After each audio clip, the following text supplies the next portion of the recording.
Assalamu alaikum CSS aspirants. Welcome back to Pakistan Officers Academy, your structured and reliable CSS journey partner.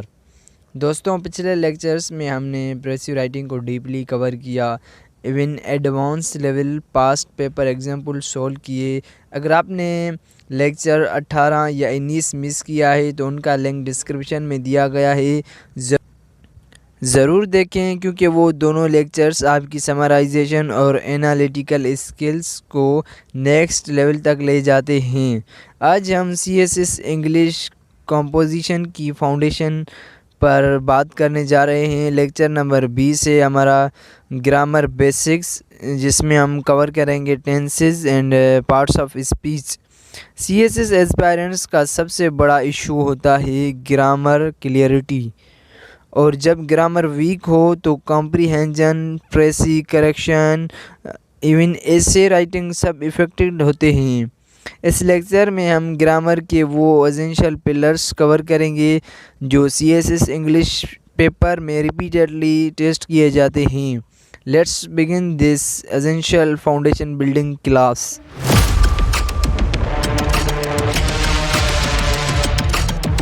दोस्तों, सबसे पहले हम जानने की कोशिश करेंगे कि CSS इंग्लिश में ग्रामर का रोल क्या है। Understanding the role of grammar in CSS English. हम इसको डिटेल में पढ़ते हैं और समझते हैं। Grammar determines clarity, accuracy and coherence in writing.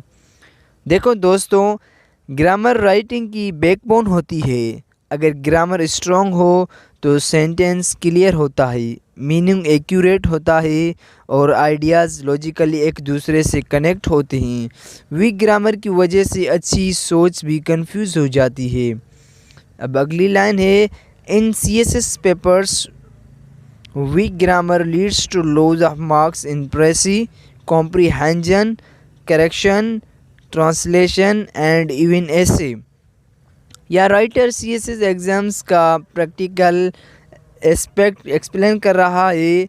CSS के ऑलमोस्ट हर पेपर में ग्रामर डायरेक्टली या इनडायरेक्टली टेस्ट होती है। अगर ग्रामर वीक हो तो प्रेसी में एरर्स आते हैं, कॉम्प्रिहेंजन के आंसर्स अनक्लियर हो जाते हैं, करेक्शन और ट्रांसलेशन में मिस्टेक्स हो जाती हैं और ऐसे में ओवरऑल इम्प्रेशन ख़राब हो जाता है।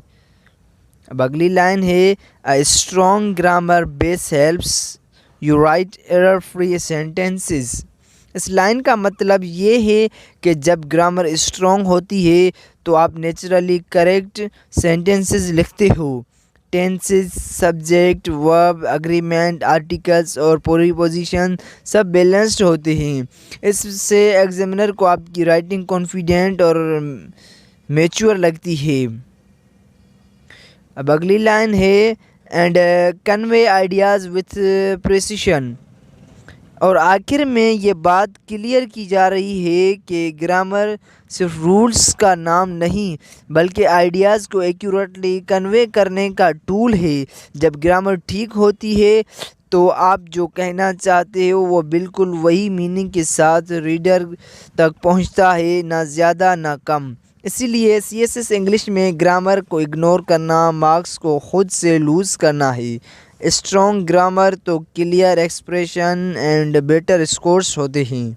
दोस्तों, अब हमने समझा कि CSS इंग्लिश में ग्रामर का रोल क्या होता है। अब हम आगे बढ़ते हैं और सबसे इम्पोर्टेंट पिलर्स को देखते हैं। Parts of speech, the core building blocks.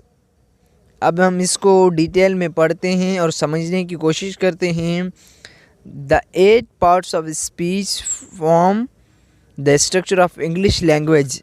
देखो दोस्तों, इंग्लिश लैंग्वेज की जो बेसिक बिल्डिंग ब्लॉक्स हैं वो ये 8 पार्ट्स ऑफ स्पीच हैं।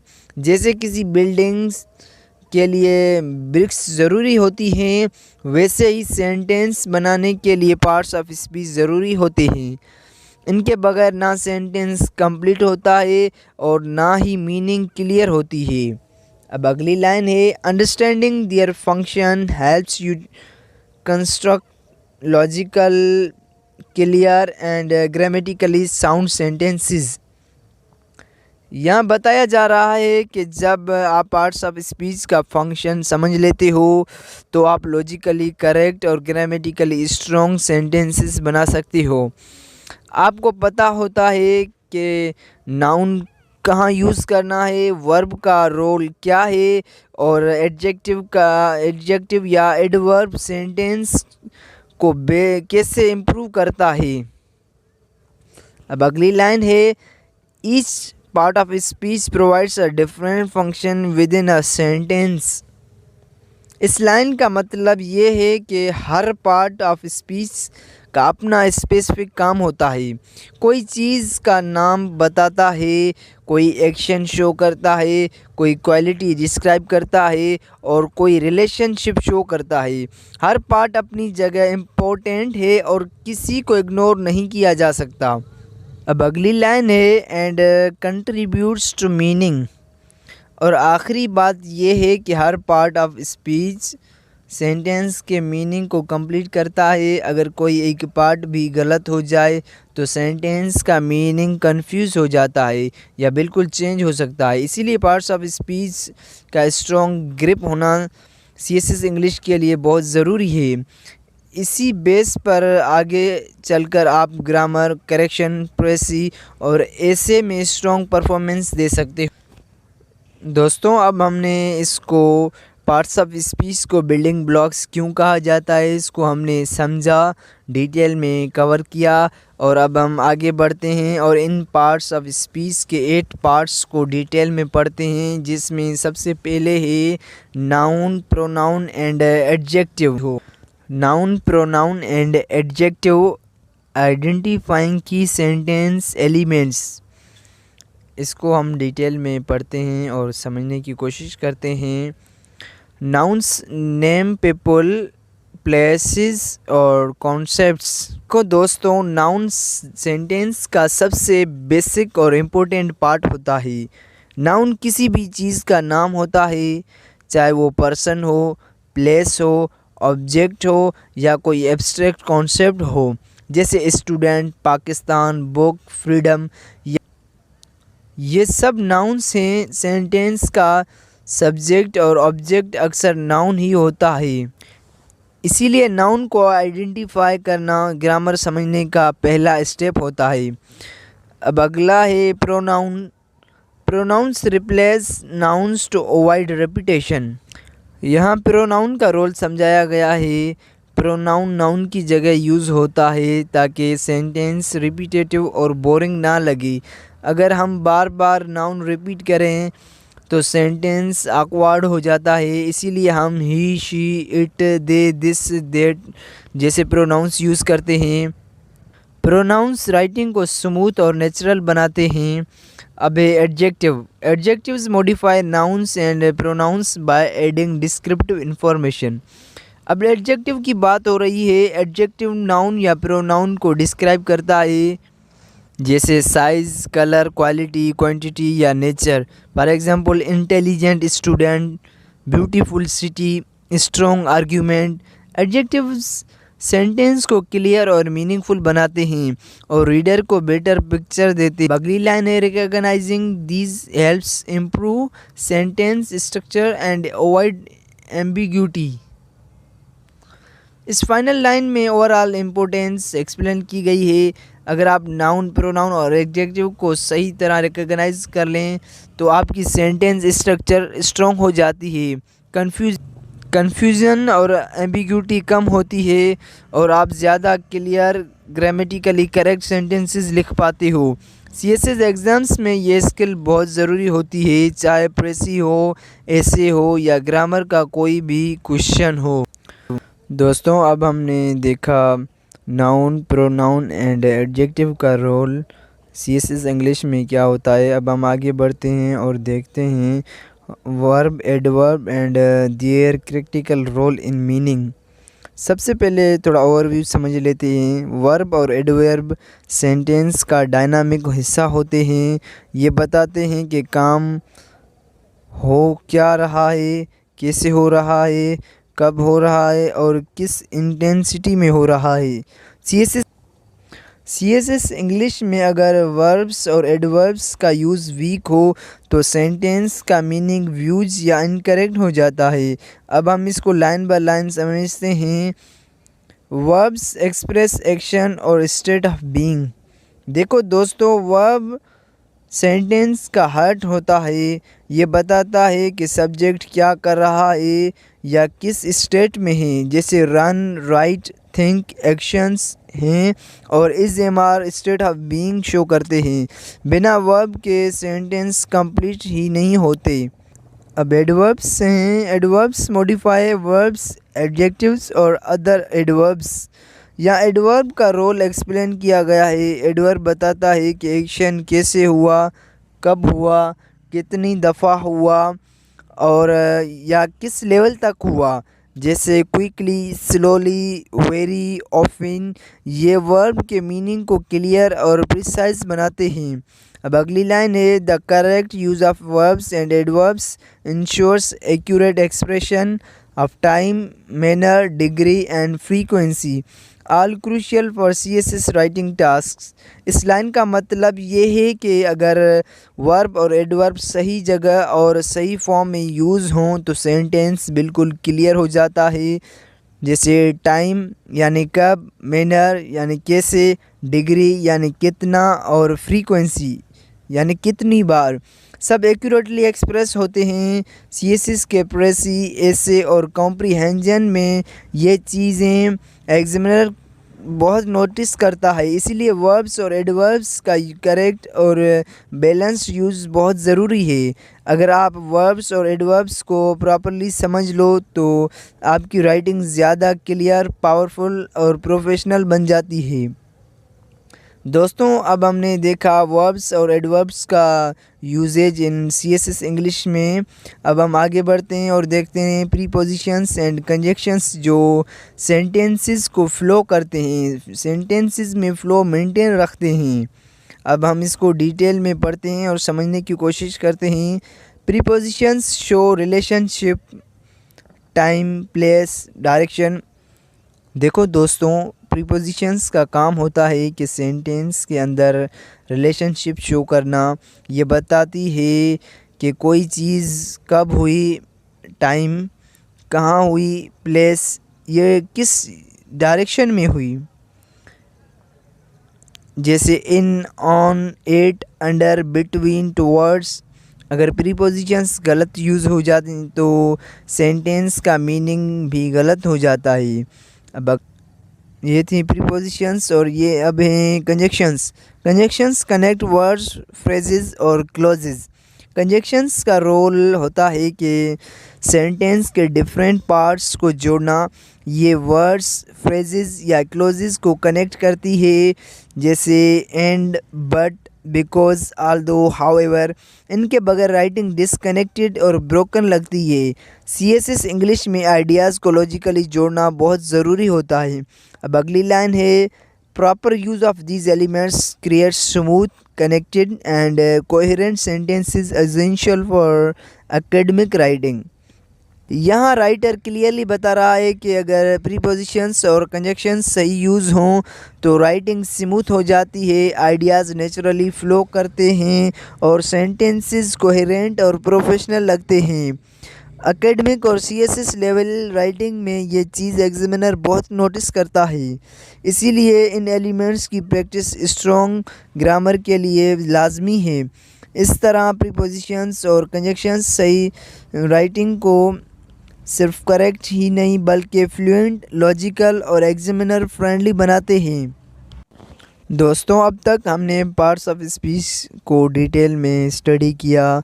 Noun, pronouns, adjectives, verbs, adverbs, prepositions and conjunctions को भी हमने डिटेल में देखा। अब हम आगे बढ़ते हैं और देखते हैं टेंसेस को।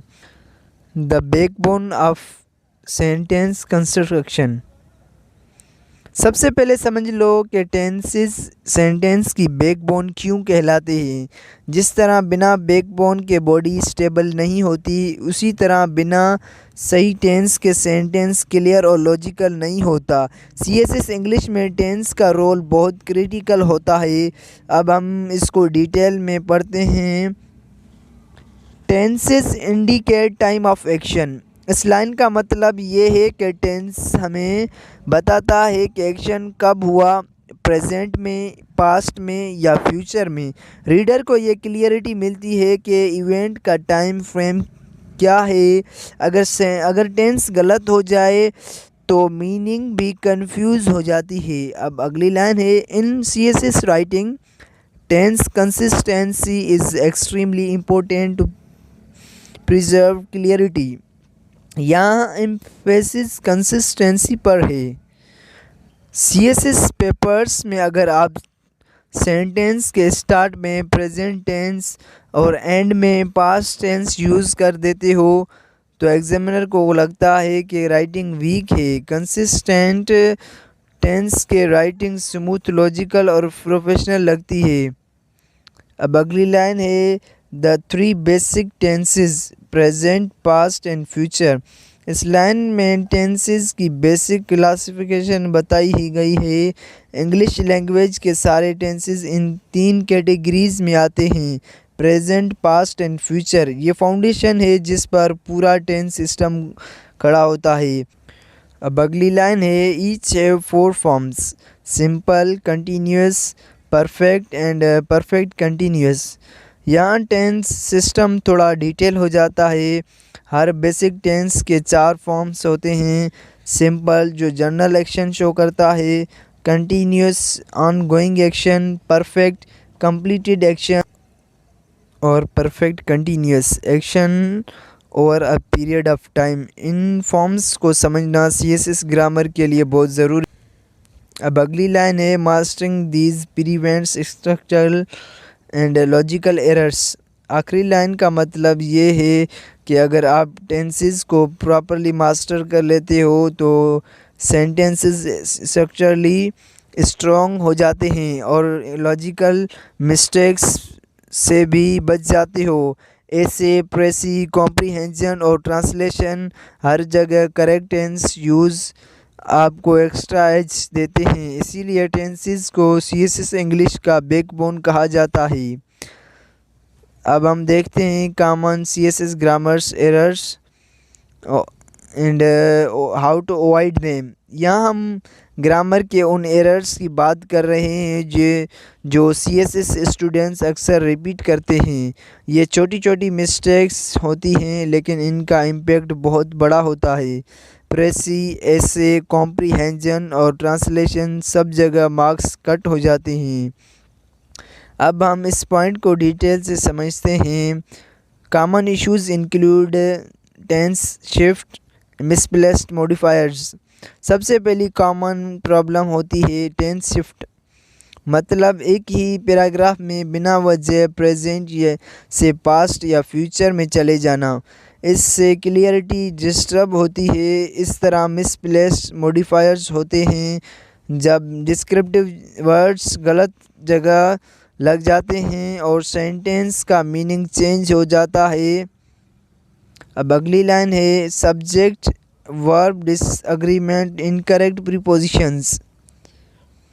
यहाँ सब्जेक्ट वर्ब डिसएग्रीमेंट का मतलब है सिंगुलर सब्जेक्ट के साथ प्लूरल वर्ब या प्लूरल सब्जेक्ट के साथ सिंगुलर वर्ब यूज़ करना। CSS एग्जामिनर्स इस एरर को बहुत सीरियसली लेते हैं। इनकरेक्ट प्रीपोजिशंस भी एक कॉमन मिस्टेक है, जैसे डिफरेंट देन की जगह डिफरेंट फॉर्म ना लिखना। अब अगली मिस्टेक है एंड अननेसेसरी पैसिव वॉइस। इस लाइन में पैसिव वॉइस की बात हो रही है जब सेंटेंस को बिना ज़रूरत पैसिव बना दिया जाए तो राइटिंग वीक और अनक्लियर लगती है। CSS में एक्टिव वॉइस ज़्यादा प्रेफर्ड होती है क्योंकि वो डायरेक्ट और स्ट्रॉन्ग एक्सप्रेशन देती है। अब अगली लाइन है, avoiding these errors improves readability and strengthens your written expression in CSS exams. यहाँ कंक्लूजन दिया गया है, अगर आप ये कॉमन ग्रामर मिस्टेक्स अवॉइड कर लो तो आपकी राइटिंग ज़्यादा स्मूथ, रीडेबल और प्रोफेशनल हो जाती है। एग्जामिनर को आइडियाज़ क्लियरली समझ आते हैं और आपकी एक्सप्रेशन स्ट्रॉन्ग और कॉन्फिडेंट लगती है।